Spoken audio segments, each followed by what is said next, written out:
So when you start any process, it's completely normal to want to know how long that process is going to take.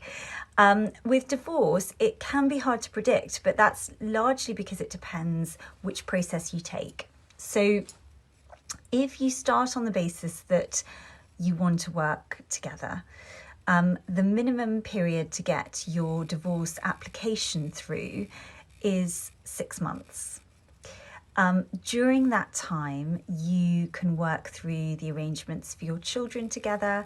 You can also work through all of your financial disclosure, get legal advice on that, together if you come somewhere like here to us, or separately, and then reach an agreement in relation to the finances, which you can then get converted into a financial consent order.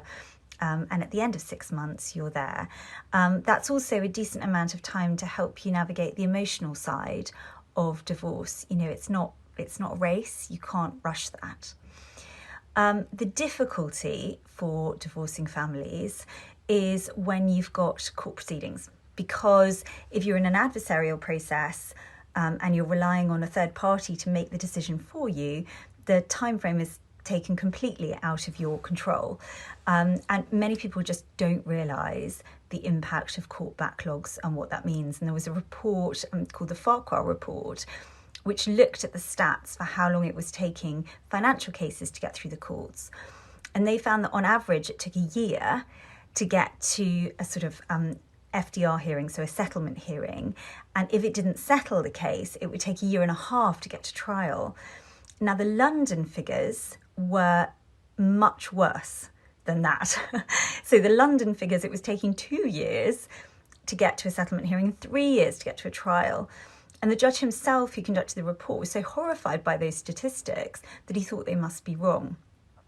But it shows you just how much delay can be caused by an adversarial process.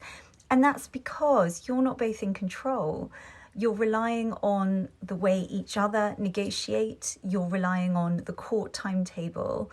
And it means that there's much more period of time that you're in conflict, but also much more increased costs, particularly if you're each paying for lawyers for that whole period. So that's the short answer to how much time it takes. If you do want to look at the Farquhar report or anything that we talk about, do DM us because we can send you the links. And I hope you all had a lovely Easter weekend.